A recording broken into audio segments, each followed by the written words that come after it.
there. Welcome back to Buckeye Bigfoot. Now, I do hope you've got your snackage and your drink ready because, well, I don't want to give away too much about tonight's story, but I do think you're going to like it. So go on, grab your snackage, get your drink, and get on up in the saddle. It's time we head down into Sasquatch Valley to meet up with tonight's wonderful adventure. Let's go.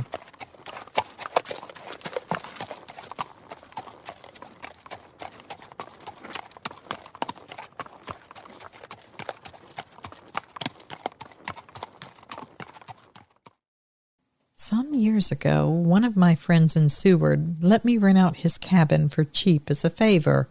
It was only for a few days. I had told him how I'd been wanting to get away from home for a little bit, to relax and to finish reading some books I'd been putting off. I'm not much of an outdoorsy kind of person, but I do appreciate the tranquility from time to time. I live in Anchorage, so it wasn't that far from home either. If I'm remembering correctly, this would have been in the first couple weeks of October. The days were getting shorter, and the weather was getting colder. Tourism was dying down, so my friend was happy to let me stay on the cheap. The cabin probably would have been empty otherwise. I drove out there on my own. I thought of inviting someone out, but decided at the last minute that it would be nicer to be alone. I was still living with roommates at the time, so having a whole cabin to myself sounded great. Probably for the best, too. The cabin wasn't too fancy. 1 bedroom, 1 bathroom, and not a whole lot else. The drive over was uneventful. I can't remember a lot of the details from the day that I arrived. I was just excited to be alone, reading my books, sandwiched between the shore and the forest. I remember it being frigid, but that wasn't surprising. All the more excuse to stay in with my books, after all. I left a little after breakfast, stopped for groceries in town, and I arrived in Miller's Landing in the early afternoon. I settled in, made myself a late lunch, and cracked open one of my paperbacks. Now, I only mention this because it seems funny to me now. I had brought a few thriller and horror novels with me. I'd told another friend of mine that I'm not one to scare easily, and she took this as a challenge, immediately thrusting a few Stephen King novels into my hands. That evening in particular, I picked up Pet Sematary. Turns out I scare easier than I thought. Embarrassing to think that I got so jumpy at what was just words on paper. I lost track of time. I didn't even realize the sun was setting until I had to turn on the living room lamp in order to continue reading. I was really into my book.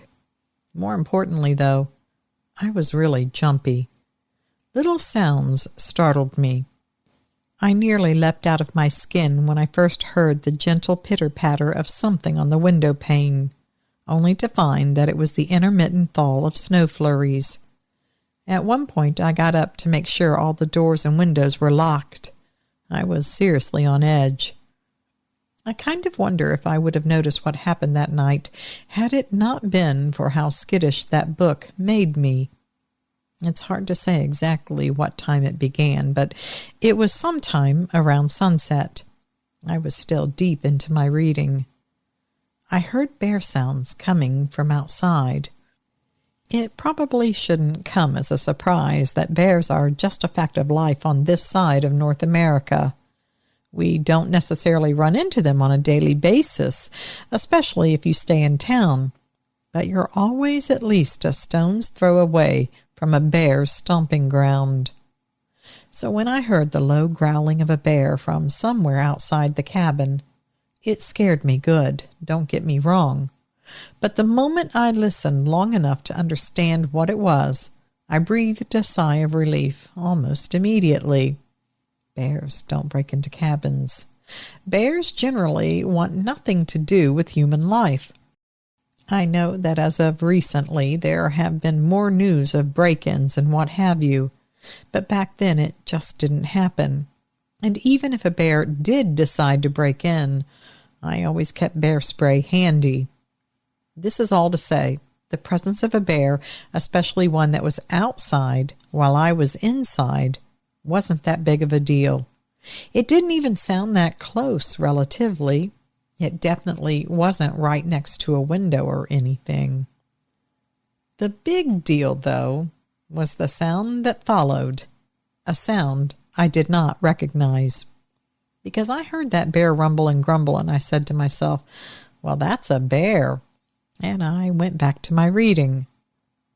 And then a few moments passed, and I heard another sound, something that seemed to respond to the bear sound in kind. And it gave me enough pause to put my book down. I assumed it would be another bear, that two grizzlies were getting into each other's business, and they were about to have a turf fight about it.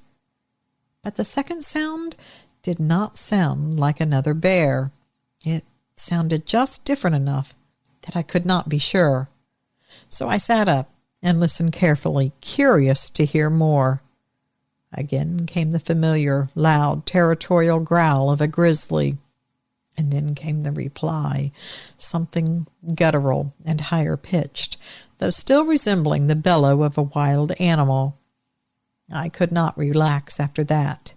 I couldn't let it go. I got up and I looked through each of the cabin windows until I found one that looked directly at the source of the commotion. The largest window in the bedroom looked directly out into the forest, just barely breaching the tree line. I had to turn off the light to get rid of the glare on the glass, and suddenly I felt very cold and alone as I sat there in the dark bedroom and peered out into the woods. I still had to squint to see what was going on. They must have been about 40 to 50 yards away, but once I locked eyes on them, I couldn't unsee them. I watched as a grizzly bear circled a huge creature, something that stood upright on two legs, and definitely was not another bear. It was difficult to say for certain in the dim light of the dusk, but the other creature had darker hair all over its body. The grizzly was still plodding around on all fours, so it was hard to say which one was bigger. It seemed that the other non-bear creature should have been taller, but it had the advantage of standing to its full height. When I looked out on the altercation, the two creatures were not moving much. They were in the middle of a standoff. Both were ambling and angling in either direction, hoping to get a jump on the other. Even from my vantage point, I could feel the tension mounting between the two. I may not have thought this in the moment, as I was still stunned into a state of quiet observation, but I was looking at a turf battle between a grizzly bear and a Bigfoot. At the time, I still wasn't entirely convinced that I wasn't looking at another bear, and that it was my own deficiency in knowing how bears looked and worked that was to blame. And the longer I looked at that thing, the more bewildered I became as to what it was I was looking at. I think it's just as well. It seems reckless to me to just reflexively cry Sasquatch into these situations, but I'm much more certain now, of course. I could feel myself holding my breath as I watched this hostile dance between the two of them, somehow still anxious that maybe, just by witnessing this confrontation, that I was somehow involved or in danger. And I don't blame myself for being nervous.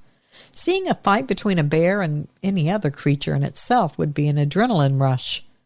What I was seeing was both exhilarating and confusing. The two creatures continued their slow circle around each other. Then the bear began to rear back, revving up for something big. It propelled itself onto its hind legs, leaping up to stand to its full height. From there I could see that the two were equally matched in length. If one was larger than the other, I couldn't tell very well. As the bear brought itself up into the air, it used the momentum to throw its weight onto the Bigfoot, claws first. The Bigfoot held its ground. It guarded itself with its forearms, bracing itself from the bear's blow, and then barreled into its opponent, knocking the grizzly backwards and into a tree. I couldn't believe my eyes. This was playing out like some kind of mythological combat between two titanic creatures. But I was invested now. I had my nose pressed to the window pane, and my hands were closed around my face to block out any excess light. They were circling each other again. It was hard to tell if either one of them was injured or even rattled yet. They strafed to either side, watching each other for the faintest movement, each one ready to pounce. With the bear on all fours, it looked like the Bigfoot was having a tough time trying to figure out how to grapple it. To bend down and get low to meet the grizzly might have been inadvisable, unless it had the strength to manhandle hundreds of pounds of pre-hibernation bear meat, and it was probably better for Bigfoot to wait for the bear to rear up again. The grizzly, perhaps sensing this, tried to claw at the Bigfoot a couple of times. It also tried to reach out and sink its teeth into the Bigfoot's legs, but Bigfoot, he was way too quick on his big feet, and he shuffled away with ease. Backed into a corner, the bear once more stood up to meet the Bigfoot in an upright position, throwing itself against its opponent once, twice, and then one final time, each time digging its claws into the Sasquatch. Each time it was hit, the Sasquatch let out an awful sound that was somewhere between ape and human, roaring out in agony. I couldn't see blood, but I had seen the depth at which a bear's claws can score through something like solid tree bark. I knew that if the grizzly was digging in at full force, that Bigfoot had to have been badly injured at this point. Its posture certainly seemed to indicate this. Before, it had stood to its full height, which was somewhere between 8 to 9 feet. But now it was doubled over, holding one arm against its torso. The grizzly had gotten him good. Now, it made sense that the Bigfoot might be on the wrong foot to handle this fight. If I'm assuming correctly, Sasquatch is not exactly known for having sharpened claws and teeth like a bear. It seemed to me that the most Bigfoot brought to this fight was pure brute strength and solid stature. Against most other animals, this would be enough. But against one of the biggest and baddest predators on U.S. soil, Bigfoot had met his match. Now, worst case scenario was that this was a mother and her cubs were somewhere nearby. But who knows, maybe this Bigfoot was in a similar situation. In any case, the final standoff was the tensest one yet. The Bigfoot showed obvious apprehension. It clearly had stakes, but could not continue. They circled each other once more, moving so slowly that it was almost imperceptible from where I was sitting. It was getting darker, and it was even harder to see the battle between the trees. Finally, the Bigfoot shifted in the opposite direction, pointing its body away from the bear, but keeping its eyes on it. He began to back away, taking his time as if to say he wanted to keep fighting. The grizzly, however, was not impressed. It roared at Bigfoot again, and the Bigfoot let out an aggressive snarl that surely was all talk. There was no mistaking the Sasquatch's slow retreat back into the Alaskan wilderness. I watched for a long time. The grizzly kept its feet planted and its haunches raised. The Bigfoot made short steps backwards and away. My eyes followed him until I couldn't see him any more beyond the trees. The grizzly didn't move either. Shifted a little bit, maybe relaxed after a while, but it kept its eyes and its nose in the direction of where the Bigfoot had retreated. Both the grizzly and I stayed just like that for a while. I half expected for the Bigfoot to return, if only because I was curious to see it again. Their fight had been far away and intense, so I never felt like I got a good enough look at it. I wished so badly that I had seen its face in more detail. but the Bigfoot never returned, and eventually the Grizzly and I both decompressed. The bear didn't go anywhere. It kind of paced back and forth in the same spot, sniffing around and looking around. It seemed to remain there, just in case any other dangers passed by. All sunlight was nearly gone by this time. I'm not sure how long I stayed there. It became too dark for me to see the bear, and I finally backed away from the window. I went back to the living room. I had been so engrossed in my book before, but now the idea of sitting down to read seemed so boring compared to what I had just seen.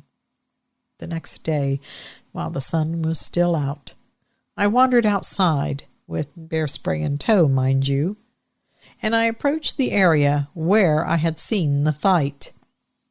I tried not to get too close. Even with my bear spray, I didn't particularly care to meet any bears if I could help it. But my curiosity had gotten the best of me. I stepped around the perimeter where I'd seen the bear and the Bigfoot duking it out. I was specifically looking for footprints. I figure if the guy lived up to the name, that I would see his footprints clear as day. But the underbrush was too messy. Not enough soft dirt to leave any obvious indentations. At least, none that I could see. What I did see, though, was almost as good. A trail of blood speckled across a cluster of large flat rocks, browned by time, and leading in the same direction that the Bigfoot had walked away the night before. All right, Sasquatch. Well, I hope you found that as interesting as I did. I've gotten a few reports before of Bigfoot and bears fighting, but rarely one so detailed. All right, my Sasquatch. Now listen, I do hope that you've had a chance to go check out the other new podcast. It is not necessarily Bigfoot related. Don't everybody go Bigfoot crazy. It's just a little bit of some horror fiction if you like that sort of thing. Just something to listen to while you're doing housework or just sitting outside and enjoying the weather. You can find the link for it below. And the name of it is called Under a Dark Moon. I do hope you give it a chance. All right, folks. Now listen, otherwise I will be up at Mercer County. I believe the date is October 24th, 25th. It's the weekend before Halloween. I'll put the information up here on the screen for you. If you haven't already, please be sure to get your tickets to the Bigfoot Festival up there. Last year was a lot of fun. It was a great festival. It was held in another location. This location is much bigger. It's actually at the Mercer County Fairgrounds. So if you're going to be in the area, grab your tickets, come see me. Be sure to say hello.